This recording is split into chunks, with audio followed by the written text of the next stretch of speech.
Hello everybody, how's it going today? Glowplasma 221 here, back in day to do some rambling about good old Weekly Shonen Jump. It's honestly one of my favorite things to do is not only ramble about manga, but ramble about Weekly Shonen Jump in particular. I mean, I had a good stretch going on there where I was able to ramble about Oshinoko every week or every week in a few days as we had it there. But of course, Oshinoko had to end, and World Trigger does not come out frequently enough for me to get to ramble about it every week. And you know what happens every week that I like to ramble about? Weekly Shonen Jump, or close to every week. I think at the time of recording this, we are coming up on the last issue before we have a break, so sort of is what it is there. But as you can tell, today I'm talking about issue number 52 of 2024 of Weekly Shonen Jump. As you can see on screen now, this is the issue that came out here in the United States of America, where of course I am located, on the 24th of, what is this month? November of 2024, and currently you cannot see it due to my computer clock, I guess, but we are currently on the 18th of December is the time of me recording this, and it'll probably be even later by the time this is uploaded. But I am slowly trying to catch back up on Weekly Shonen Jump. At this point, I am just 3 issues behind. I have the 4th one, of course, written here because, like, why not go ahead and have it written? But this is the same type of video I did for the last issue in Weekly Shonen Jump, where I'm not necessarily going to go through all of the, how many chapters did I read this week? 14 chapters. I'm not going to go through all 14 chapters, talk about the details, because that normally probably take me about 2 hours to about an hour and a half. I'm not going to talk about 6 of the series, because that'd still take me probably about an hour. Not even about 4 of the series, even though that'd probably take me about 40 minutes. I just want to just talk about sort of all of the series in sort of like a Spark Notes fashion. Of course, skipping over the ones I did not find that interesting, but also rambling on about the ones I did find interesting. And that is really what this video is here. So, like I said, we're just going to be going through, ranking all 14 of these chapters, and sort of talking about my surface level thoughts on them as we are going through. Of course, we will also be picking a character of the week also at the same time. So, without further ado, I just say let's hop into it, because why not? I don't really have a better excuse to say there, but starting off with Undead Unluck. This was one of my favorite chapters this week, and there is no getting around it.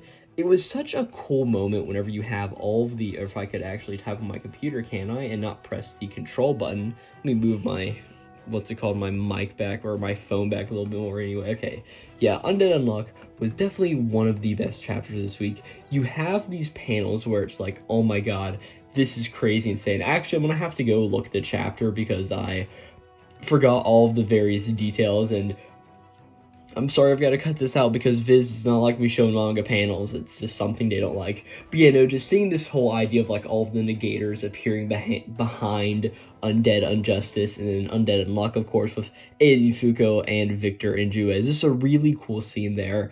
And then the whole thing of the souls merging together between Victor and Andy, and then Rip coming in using Unrepair to split him in half. It's just such a cool use of his power, especially knowing how Rip was portrayed in the early volumes of the series, being one of those initial antagonists from Under, being that he is Unrepair. Just a really cool thing right there. And of course, then it's like, oh, Victor and Andy can now self-sustain themselves. And then using the unlimited Dead Road ability, it was just so cool. It's just such an awesome moment through and through. Definitely one of my favorite chapters this week. Hunter x Hunter is an extra Hunter x Hunter, however you want to say it.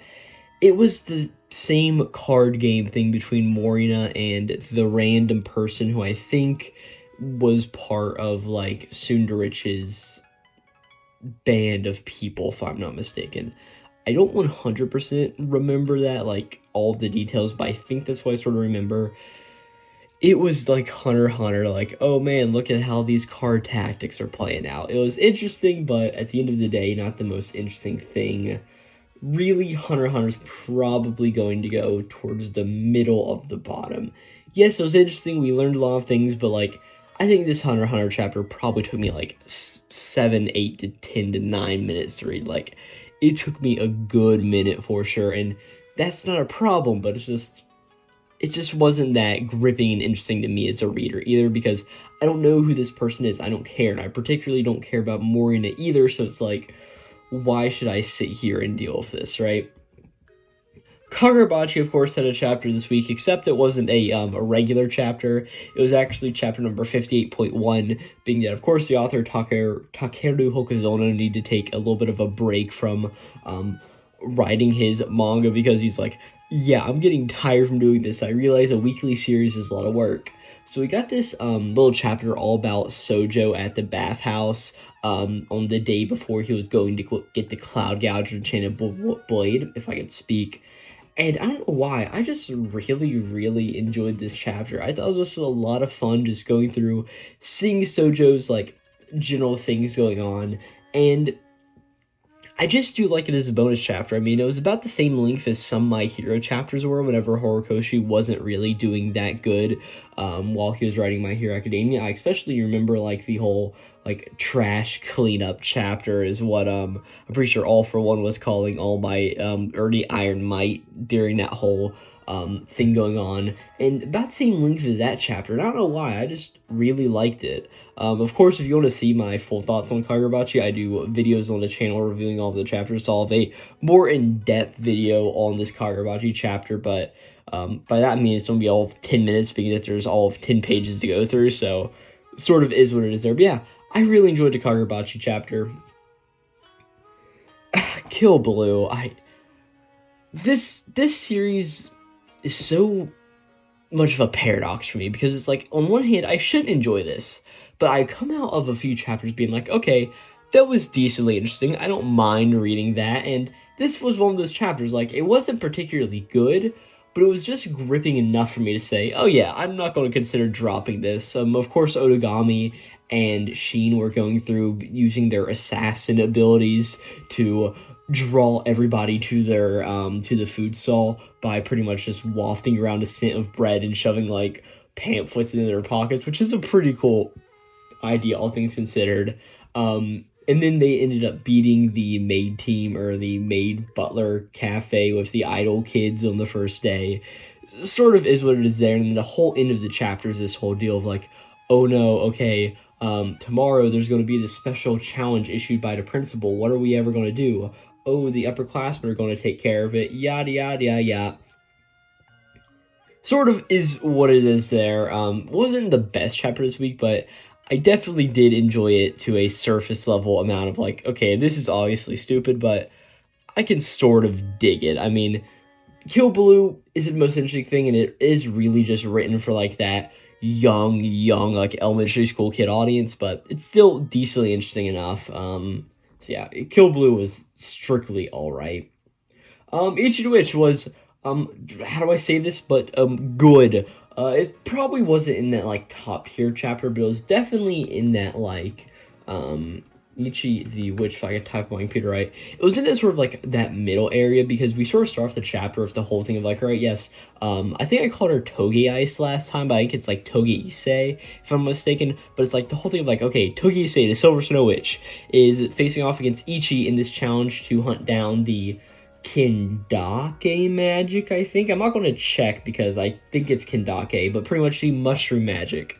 And it's this whole thing of like where Ichi does not have any context for what's going on here.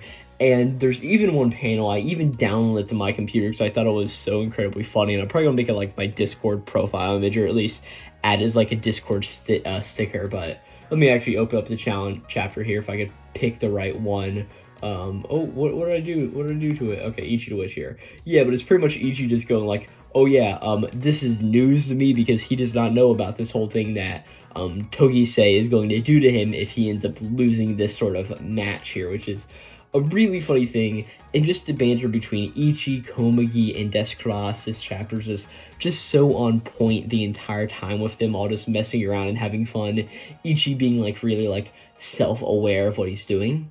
And then halfway through the chapter, we have this random guy show up, or presumably a guy, could be a female, we don't quite know, but like the way they're drawn looks very, like, similar to Ichi and, like, that facial expression where it doesn't seem to be a guy, but they seem to have, like, something going on with, like, this big, wide-brimmed hat, this staff that jingles whenever they stick it on the ground. It's just a very, very interesting image, and, like, Ichi notices this person, turns his head, turns it back, and the person is gone. It's like, okay, who is this person going to be? It's just so interesting, and what I am probably guessing right now is that it is another male witch. Is like this whole thing's like, oh yeah, Ichi's the one male witch in the world, but what if there's just a second? I mean, it sounds like a thing that could happen to me, so yeah, very good chapter of Ichi the Witch, and the whole thing at the very end of like, alright, we meet the Kindake magic, and at that point it's sort of just like, oh, you guys don't like mushrooms? Well, haha, sucks to be you guys, right?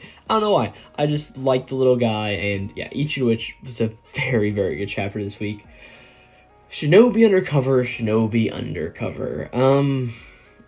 This chapter was okay, but here's the thing. It's been a few weeks since I started picking up Shinobi Undercover, and I think it's finally time for me to say this. I'm going to drop this series.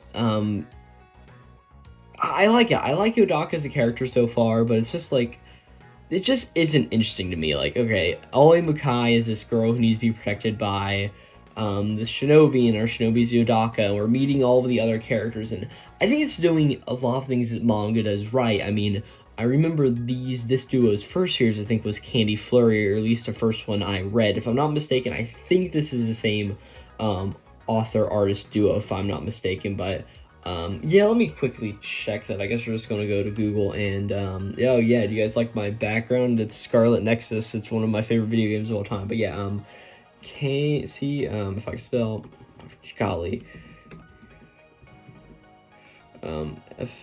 F-L-U-R, Flurry Manga. It is by Ippon Tachikuge and Santami Shirashi, and then Shinobi Undercover Manga.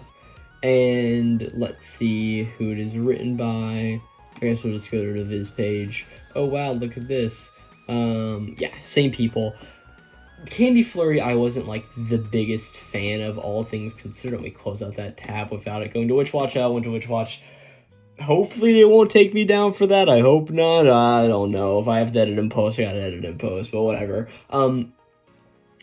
Yeah, Shinobi Undercover, I dig the story, but it's just not gripping me in that way. It's like, oh yeah, I want to read more of this. Like, I feel like I had the same problem with Ichi the Witch going into it, but like, at this point, Ichi the Witch started this larger arc of like, okay, here we have this guy named Tosaka, learning about him and this Grand Cross exam, and it got me hooked more easily than this series is right now in Shinobi Undercover. I'm not going to say it's bad. I don't think it's bad at all, but it's just, at this point, it's one less series I can be reading, catch up a bit faster if you want to talk about it like that, but yeah.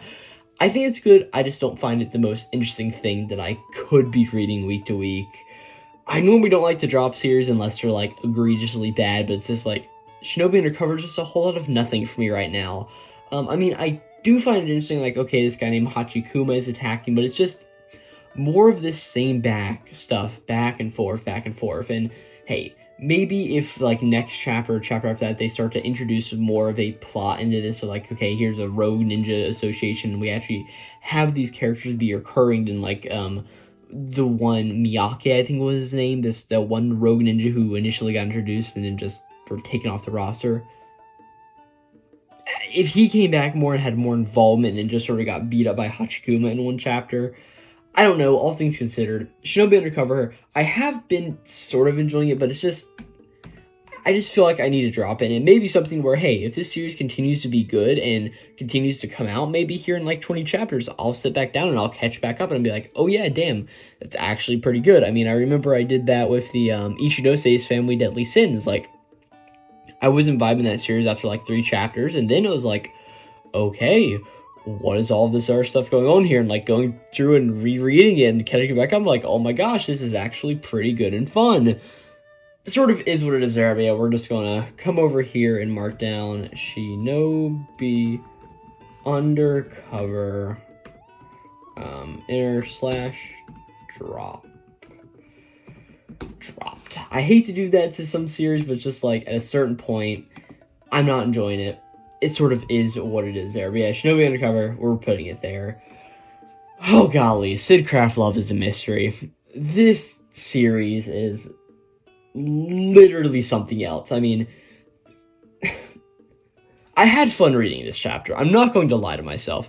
I sat down, read through it, and by the end of it, I was laughing at how stupid and bad this was. Like, it's not terrible, but it's just so many cliches, just so much of all of this. Like, I'm going to have to open a chapter here because there's no way for me to get around it, as we will get into. If I can find where I put it, okay, here it is. I don't know why it's so out of order. But, you have this whole thing of like, all right, Syd is the great detective.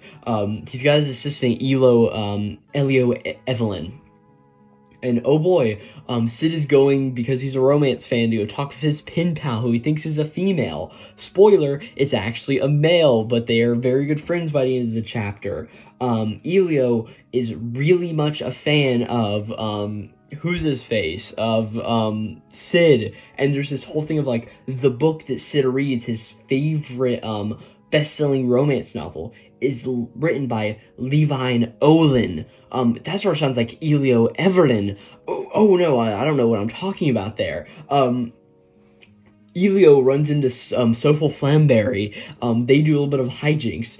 The building explodes where Syd is going. Elio sees some people running away, goes to follow him, gets knocked to crap out. They look and like, oh man, Elio, this guy, he looks like a girl, or maybe she is, I don't know. And we learn, oh no, Elio got saved in the past by Syd, and Syd has this whole thing of where he rescued her, and then she sort of wanted to be in his deck because she thought he was so incredibly cool. And then Syd wanted a male assistant for his detective agency, and Elio was like, oh my gosh, I'll do that, it's crazy. And the next thing that happens as we go through, Syd goes and saves her after she drops a clue of some kind, and then we have a Food Wars Shokugeki no Soma image where, oh my gosh, Elio is so happy, all of her clothes explode off her in this like scene, and it's like, I was not expecting that. And then we cut to a day later. We see that, of course, Syd is meeting with his pen pal. It's this guy, and then Elio is at this random office where this lady's like, I'm simply moved for the latest installment of this month's Sophia Unforgivable Love is just so good. I expected no less from the legendary author, Levine Olin. And oh my god, it's Elio! It's Now, I would be much more animated about this in my voice and be much louder if I did not have people sleeping underneath me right now, because I'm, of course, back home and I cannot act like I'm in my dorm room and just scream about how stupid this chapter was, even though I really, really want to. But this chapter was so much of just, this is the stupidest kind of Weekly Shonen Jump series. And I'm in two camps. If it stays this stupid, I will continue to read it. But if it gets any better, I will be like, okay, it'll be good. But if it just stays in a middle ground where it's like, this isn't particularly good, and it's not particularly funny either, I don't know what to think about it, because Syd Craft Love is a Mystery. The first chapter I felt was missing something. This chapter I feel like was also missing something that made the series like, we never learn so good. Granted, it was like, oh yeah, typical romance series, but it's like, I don't particularly like Syd at this point. He's not like Uega, who is endearing in a certain way, or like any other protagonist so far. Like, I don't have a reason to like him. I don't have a reason to like any of these characters, which is sort of a problem for manga where I should be caring a lot about all of these various characters. I don't know. I don't even know where to try to rank Syd Craft. I'm just gonna have to like put it over here and just like figure it out as time goes on. Like, oh, it's so weird. Astro Royale, yeah, definitely a middle of the pack chapter. Moro is just getting completely overwhelmed by, like, the heat ability that, why do I forget her name every single Kimpa? I don't know why I forget her name every single time I talk about Astro Royale. But yeah, he's just getting so overwhelmed, and he uses the Daybreak Ore, which is like, okay, are there multiple Daybreak Ores, or is there one Daybreak Ore? Because he just eats the thing in this moment, and he mentions that all the drugs are, like, made from this Daybreak Ore, pretty much. It's a pretty cool visual. And then he just transforms into this eldritch horror beast with like 8 faces. Like, it's just so weird. Like, honestly, my favorite part of the chapter, though, is before all this happens. And we see, like, the disheveled look that is going on with Himuro right now. And, like, his Socrates cannon arm is just, like, all melted. And it looks so weird. And it just does a really good job of, I think, just showing how in a bad-off position Himuro actually is. I forgot we also learned about the whole Himuro backstory here, where, like, his father worked for the Yotsurugis, but Himuro thought that was a bad thing, and then he tied up all the Yotsurugis who worked his family, making his dad indirectly kill himself, I guess. I don't know. It was a little bit of a weird thing there, but it doesn't also particularly make me like Himuro, but it also makes a lot of sense to why Himuro is such of an unredeemable bastard. Because that's sort of just how he was before all this too, and I like getting this context, and it sort of makes me like Himuro a bit more now, because before it's like, what is this guy's deal? But now you sort of realize, oh yeah, he's just an unredeemable guy who's just messed up at every twist and turn, and that's how he ended up this way. Pretty interesting little concept there.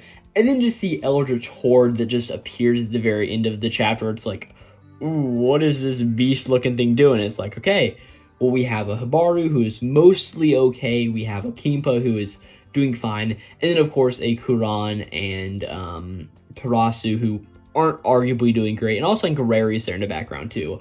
I'll be interested to see how they deal with this, and it would be really awesome if this is like a 2 to 3 chapter fight where they have to figure out how to deal with this, like, supersized, like, eldritch beast tomorrow.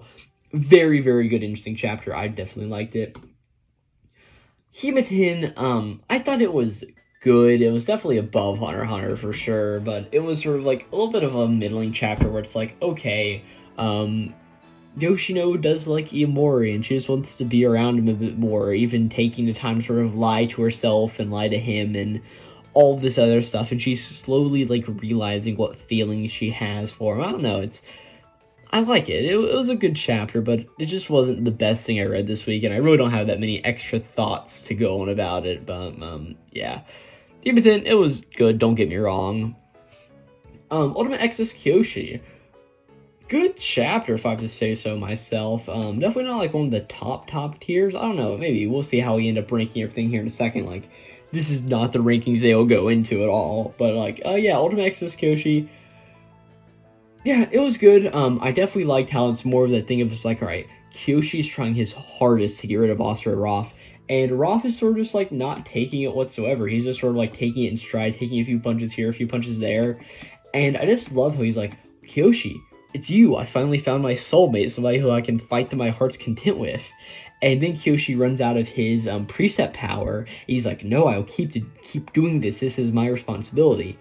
And then Asura Roth, I guess Kyoshi ends up winning because Asura Roth has to disappear because of all of this, right?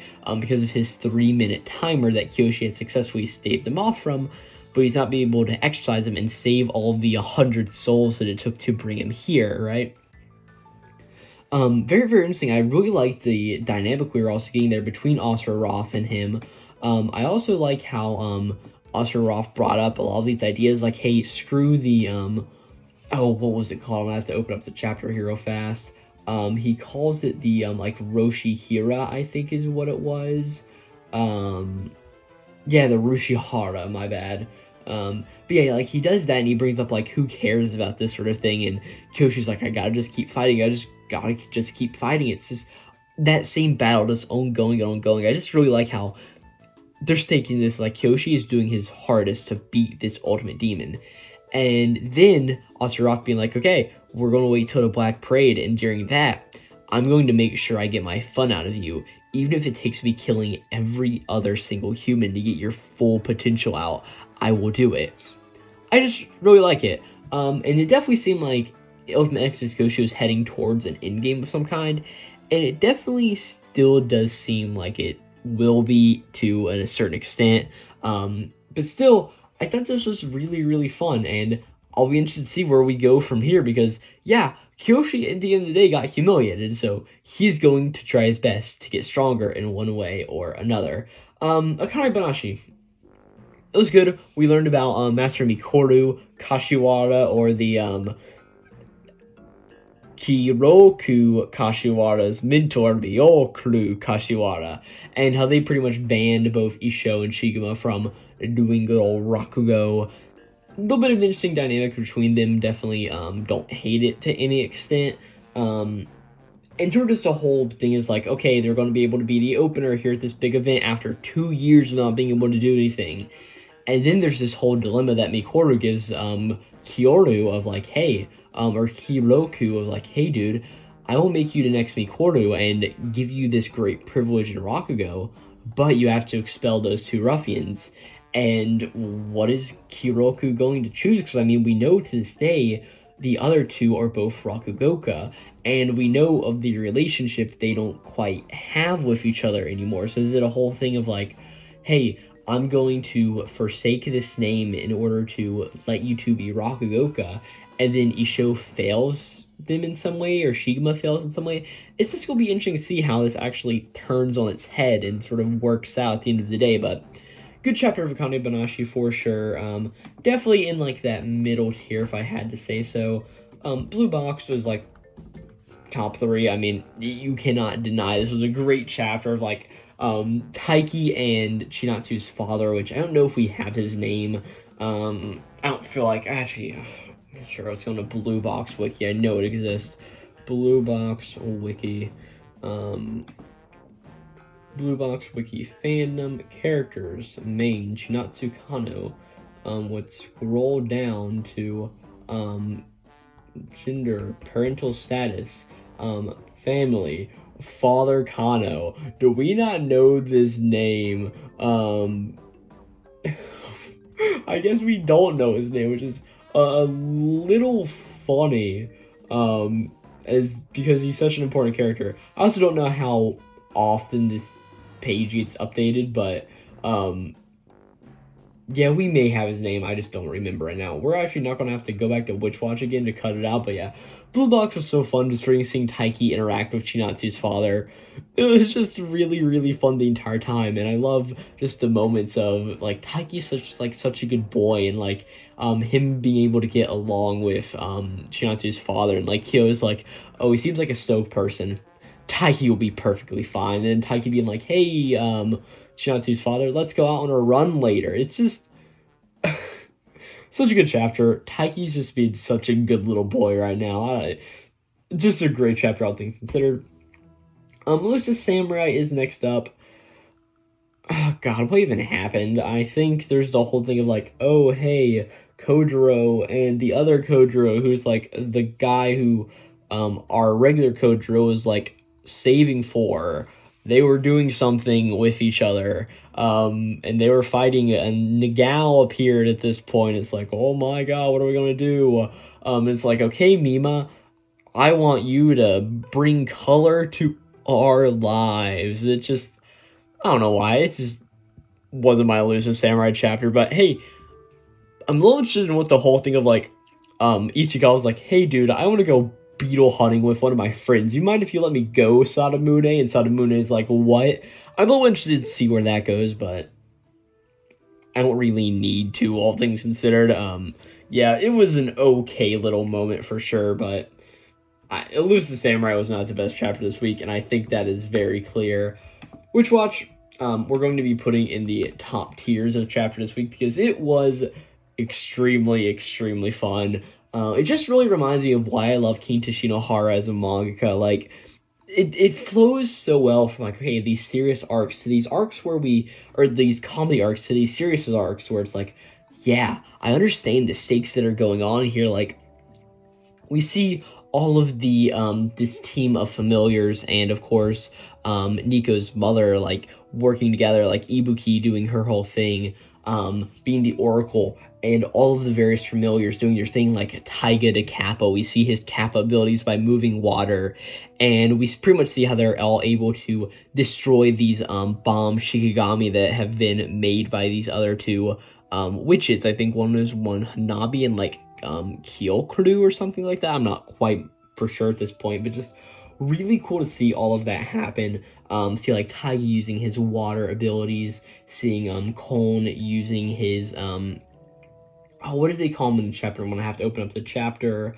He was using his wards, as he called them, Genji, who is Morito's father, doing his whole thing, and also seeing that, what is his name, Matsuri's, or yeah, Khan's father, who is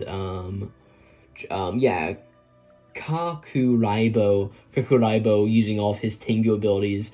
And there's this really cool power where Miss Ibuki is just looking out on, of course, Taiga, Kurakibo, Genji, or Genki, whatever it is.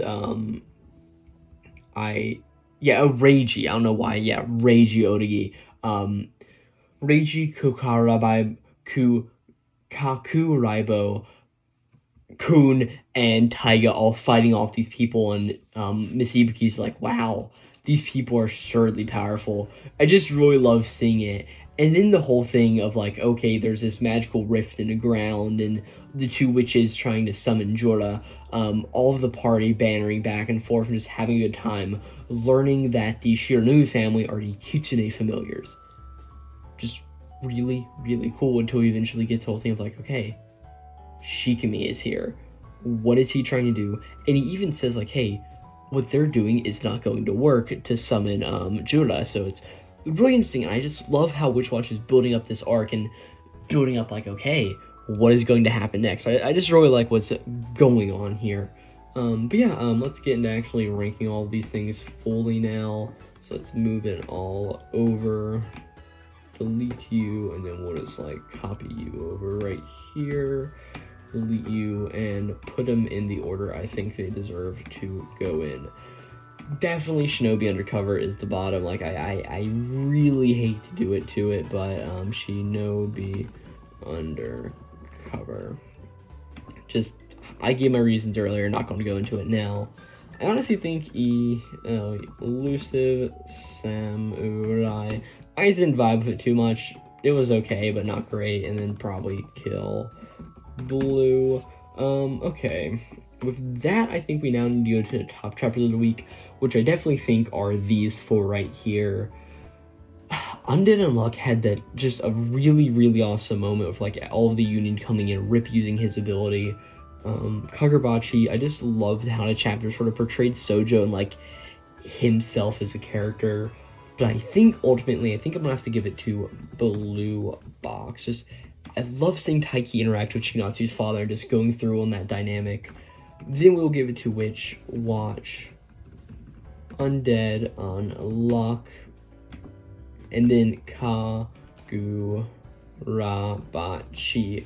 I think that's pretty fair for how I felt about all of those chapters there, because like, I definitely love the Witch Watch. I really love Deceased top 3, all things considered. I mean, if you look at my rankings last week, I also loved them then. And even the week before, like, I at least loved 2 of them. And Kagurabachi is up there, which I think is always fair enough. I think next is probably going to be Ichi. I think I'm going to go Astro, yeah. Don't tell me, or don't ask me why, but I just sort of like the whole thing about learning about Himuro and wanting to know where this sort of goes next. I'd really be interested in that. And then we'll put Ichi the Witch, followed up by Ulti, or if I can spell Ulti Extra Kiyoshi. We'll put that there. Akane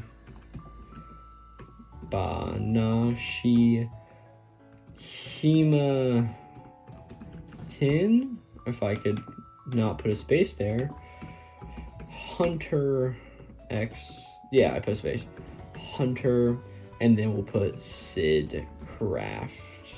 Really, this is a pretty damn close mirror to what we had last week. I mean, Undead Unluck, Witch Watch is in the same place, like Undead Unluck and Blue Box switched. Kagurabachi is 1 spot higher. Astro Royale is 1 spot higher. Ichi the Witch is 2 spots higher. Ultimate Extra Tsukushi fell a little bit, but is still quite high. Kane Banashi fell. And then Himatin, Hunter, Syd Craft are all the same as like Shinobi Undercover. And then Kill Blue and Elusive Samurai just swap positions. So, yeah, pretty similar week to last week in Jump, all things considered. And honestly a good issue to end out the year with. Like, no like really heavy hitters, but really I feel like all of these chapters are setting up for a bigger thing to happen in, of course, issue 1 of 2025, which is next year. Next up will be the character of the week. Who did I like this week? And I really think it is going to come down to Rip from Undead Unlock, because, like, damn, I just love seeing him use his ability of, like, hey guys, I'm gonna cut your soul in half, and now Victor and Andy can both be here at the same time. I just really liked it. I mean, only our character I may give it to would be maybe one of the Witch Watch characters, but I don't feel like one really stood out more than any of the other familiars of Ibuki's group. Like, I don't think I deserve to give it to Sojo, because it's like, yes, he is amazing, but it wasn't really like a main series chapter. Like, not trying to shit on the Kakariko chapter, but like, it wasn't that. But yeah, I definitely think that Rip from Undead Unlock deserves it. But yeah, for that, thank you guys for watching this video about me rambling on about Weekly Shonen Jump issue number 52 of 2024 for however long I ended up rambling. Let's check my phone here real quick. 35 minutes, okay. I need to wrap this up within a minute, so thank you guys so very much for watching. I talked about Weekly Shonen Jump many times on this channel before. You can go check out all those videos in the description down below, or this goes up on as a podcast on multiple podcasting platforms. Go check it out in all of the places where that is also linked in the description. It's like, if there's a place there's a podcast on, this podcast is most likely on that platform. And if you're listening on to there, thank you very much, and check out the YouTube channel if you haven't already. But with that, thank you guys so very much for watching, for checking out this video on issue number 52 of 2024 of Weekly Shonen Jump, and I will catch you guys next time for issue number 1 of 2025 of Weekly Shonen Jump. I'll catch you guys then. This will be Glowplasma 231 signing out. I did that in a minute. Let's go, Glowplasma, signing out.